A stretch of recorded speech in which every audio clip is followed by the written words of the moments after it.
Bonjour et bienvenue dans cette vidéo, c'est Anne-Sophie de Self-Care et Créativité avec Anne-Sophie Cress et j'aimerais vous proposer des pages de journal créatif qui permettent de faire un bilan de son année écoulée, se projeter dans l'année future et surtout ne pas se mettre la pression parce que moi déjà quand on me dit le mot bilan, j'ai envie de partir en courant.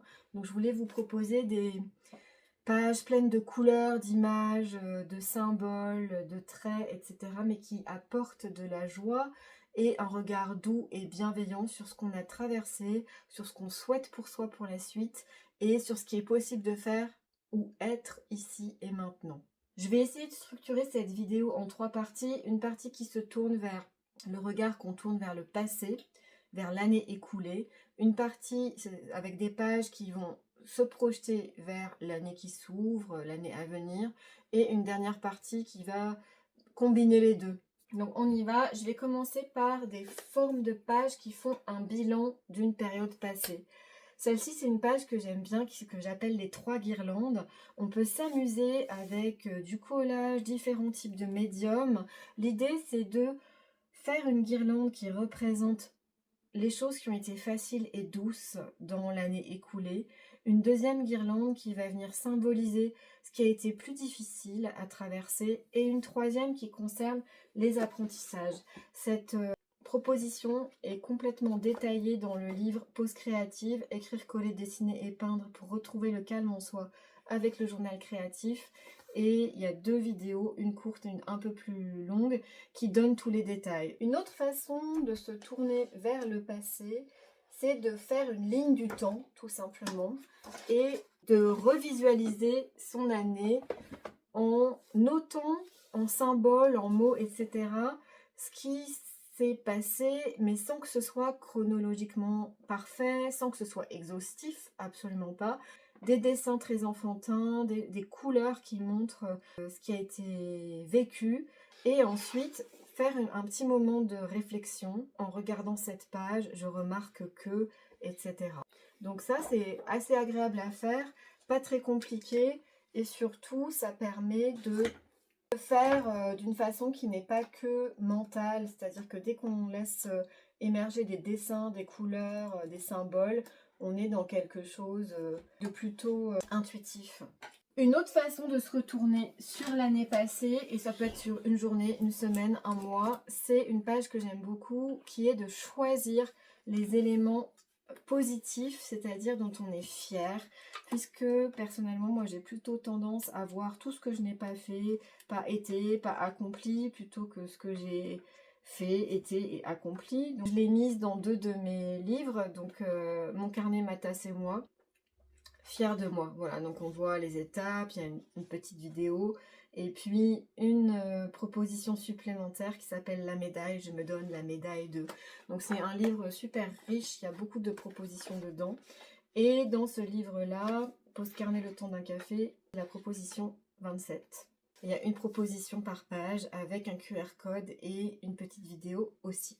Donc ça c'est pour se retourner sur le passé. Maintenant, je vais vous proposer des pages qui se tournent vers la période qui s'ouvre. C'est la nouvelle année, mais ça peut être une saison, une période. Et j'aime bien proposer pour ça des collages, plonger dans les papiers colorés, les images, des mots collés, ce qui nous donne envie. Alors, il y a des personnes qui aiment bien faire des vision boards et aller chercher des images qui correspondent à ce dont elles rêvent pour leur vie en général et en particulier pour la nouvelle année. Moi, je ne vais pas chercher des images précises, je laisse émerger ce qui vient, je me laisse attirer par des images dans des livres, des magazines, etc., des papiers cadeaux, des papiers. Et ensuite, je viens explorer la création. On peut laisser parler le collage comme s'il s'adressait à nous et écrire en écriture spontanée. Si on n'a pas de carnet, on peut aussi utiliser tout simplement une feuille libre, faire un collage, rajouter des couleurs, des papiers et puis dialoguer avec son collage en écriture spontanée à côté. Ça peut paraître étrange au début, mais voilà, parler avec son collage et écrire une conclusion. Et on peut le laisser ouvert devant soi pendant un temps. Je vais passer maintenant à une autre façon de faire le point et se tourner vers l'avenir. Ce sont des pages de journal créatif en 3 étapes, 3 images, 3 colonnes parfois. Là, c'est un exemple où je l'ai fait en atelier, en groupe, en visio, où on se tournait vers le semestre passé, on regardait vers le semestre qui s'ouvrait et on regardait ici et maintenant ce qui était possible, quelle attitude on pouvait avoir, quel regard on pouvait poser sur notre situation. Une image suffit à chaque fois avec des associations d'idées autour et ensuite on peut réexplorer par l'écriture. Je vous montre un autre exemple. Le semestre passé, une image des associations d'idées. Le prochain semestre, une image des associations d'idées. Le chemin entre les deux et ensuite des réflexions qu'on peut noter, des pas concrets. Une autre page qui est intéressante pour faire le pont entre l'année qui vient de s'écouler et l'année qui s'ouvre, c'est celle-ci que j'avais proposée aussi en atelier en visio, c'est la valise, le sac à dos et ce que j'emporte avec moi pour la période qui s'ouvre. Donc là, c'était pour un semestre, mais ça peut être pour une année. Donc la valise, on note, je laisse derrière moi, je peux laisser derrière moi en écriture spontanée tout ce qui est un poids en fait. Le sac à dos, c'est tout ce qu'on souhaite emporter avec soi. Et on peut mettre quelques mots-clés. Et ensuite, on fait un petit collage qui nous sort de l'écriture, du mental, avec voilà, 4 images, 5 images, 2, 3 mots. Et on explore ensuite, si ce collage pouvait parler, il me dirait. Le collage m'invite à, et puis on complète. J'aimerais préciser une chose importante, c'est que si c'est difficile de se retourner sur une année passée qui a été particulièrement éprouvante, on peut choisir de se focaliser sur tout ce qui a bien été. Ça, c'est une proposition où on peut se symboliser dans une montgolfière, regarder la ligne du temps de son année et n'en retenir que les éléments positifs. Et noter ensuite, depuis ma montgolfière, je remarque que, etc. Ou tout simplement, si on n'a pas envie de se repencher sur tous les éléments de son année et seulement choisir les bons, eh bien, on peut le faire comme ça. J'ai trouvé que c'était super agréable. Une autre façon de faire aussi, c'est si on n'est pas très collage et qu'on adore écrire, on peut aller explorer son année qui s'ouvre en écriture. Ça, c'est une proposition qu'on trouve sur ma chaîne YouTube dans les propositions en direct. Ça s'appelle les poupées russes.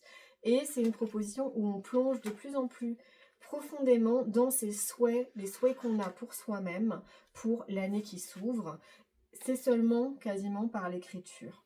Adaptez les propositions de journal créatif que je vous ai faites et surtout ayez du plaisir à plonger dans l'écriture, le collage, les couleurs, le dessin et surtout un espace-temps pour vous-même, introspection créative. Je vais mettre en description de cette vidéo les 3 livres auxquels j'ai fait référence. À très bientôt et je vous souhaite beaucoup de plaisir dans vos carnets.